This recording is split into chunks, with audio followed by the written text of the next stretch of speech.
Bienvenue mesdames et messieurs, merci de nous retrouver dans ce spécial numéro à vous la parole. Ce numéro qui se présente pendant ces mois de la femme. Au début du mois de la femme, c'est le mois de mars 2022. Apport du mouvement Inspiration dans les mentorats de jeunes filles entrepreneurs. C'est le sujet autour duquel nous allons nous entretenir au cours de cette émission à vous la parole. Je m'appelle Espérant Daniel Kamboulou. Je vais devoir m'entretenir en duplex, cette fois-ci, avec une invitée. Il s'agit, bien entendu, de Madame Bijou Banyakou. Elle est présidente du mouvement Inspiration. C'est avec elle que nous allons devoir nous entretenir. Madame Bijou, bonjour. Est-ce que vous êtes là? Bonjour.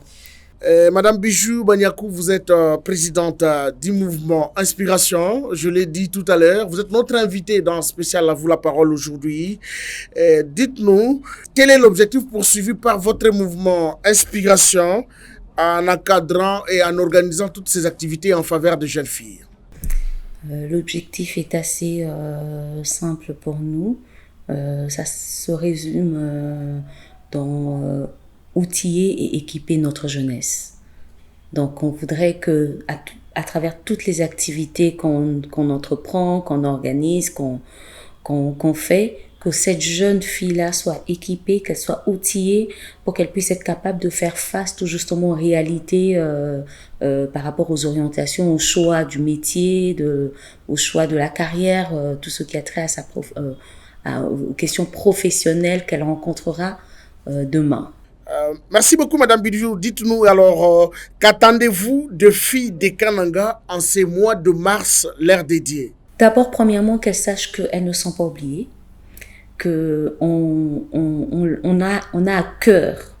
On a à cœur que ces jeunes filles-là rentrent dans ce que j'appelle le mouvement de développement, le mouvement où ces jeunes filles de Kananga vont comprendre quels sont les acteurs majeurs du développement de Kananga. Donc, il faut vraiment que, en fait, l'objectif de tout ce qu'on fait et de ce qu'on fait spécifiquement à Kananga, c'est pour qu'elles comprennent qu'on veut les faire entrer dans maintenant, on veut qu'elles deviennent cette plaque tournante-là du développement du Kananga. Ça va se passer aujourd'hui, ça va se passer demain, mais il faut qu'elles commencent à être équipées. Il faut qu'elles sachent que c'est à travers elles, leur conscientisation, que ce développement de ce beau Kananga se fera. Et Madame Bijou, pouvez-vous nous parler d'une journée dans la peau de...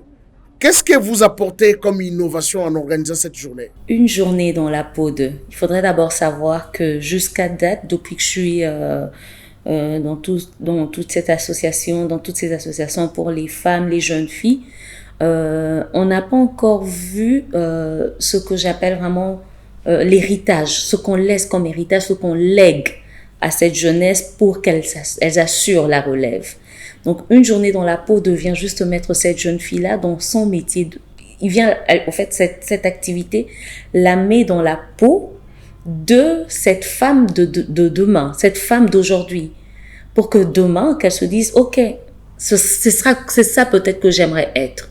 Donc, c'est vraiment une activité qui prend une jeune fille, qui la met dans le milieu professionnel de cette femme, afin au quotidien de cette femme, qu'elle voie les réalités, les défis, les enjeux. Évidemment, il y a aussi un échange, donc c'est un échange intergénérationnel. C'est une fille qui est en milieu scolaire avec une femme qui est déjà dans un environnement professionnel.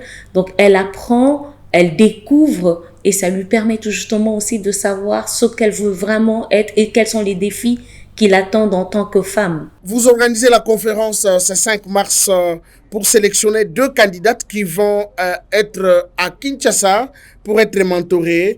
Que vont-elles faire à Kinshasa pendant une semaine? Tout justement, on voudrait que ces 2 candidates viennent profiter ou bénéficier de l'activité Une journée dans la peau de.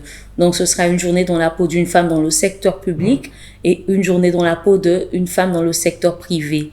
On veut qu'elle quitte un peu qu'elle quitte Kananga, qu'elle vienne, c'est pas pour dire que il y a meilleur à Kinshasa, mais c'est juste une belle opportunité qu'on voudrait leur donner. Évidemment, il y a des critères de sélection qui vont se faire, donc c'est pas des filles qu'on va prendre au hasard. Donc il y a quand même tout un mécanisme qui a été mis en place pour sélectionner ces filles-là, pour qu'elles viennent profiter de cette belle opportunité de découvrir des femmes avec des profils secteurs profil dans le secteur privé et profil dans le secteur public. Et Madame Bijou, quel est votre mot de la fin en termes de conclusion? Je voudrais appeler plus de personnes à venir être ces ambassadrices-là de la jeune fille. Qu'est-ce que j'entends par là? On est dans un monde où si on ne prépare pas cette jeunesse, on va continuer à s'enfoncer. Il faudrait que toute une chacune maintenant se fasse cette ambassadrice qui va être là pour préparer cette jeunesse, préparer cette jeune fille pour qu'elle comprenne qu'elle joue un rôle majeur dans le développement de ce pays, pour qu'on comprenne que c'est eux les futurs, on appelle bien les futures générations. Donc si on ne les prépare pas, si elles ne sont pas outillées, qu'est-ce qu'elles vont avoir demain? Qu'est-ce qu'elles vont subir demain? Qu'est-ce qu'elles auront demain? La culture anglophone est une culture d'héritage. On parle de legacy. Elle passe son temps à léguer quelque chose. Et on aimerait bien qu'aussi, nous, en tant que personnes aujourd'hui francophones, dans cet environnement, qu'on apprenne aussi à commencer à léguer. Donc, j'aimerais vraiment qu'il y ait plus de femmes qui soient conscientisées à pouvoir se dire, il y a une jeunesse et on doit léguer quelque chose à cette jeunesse. Quelque chose de solide, quelque chose de plus profond pour qu'on ait des résultats qui aient des résultats plus palpables, plus d'impact. On a un slogan ou une phrase qu'on aime bien au mouvement Inspiration qui dit l'inspiration d'un moment vaut l'expérience de toute une vie. Inspirer la jeune fille n'a aucun prix.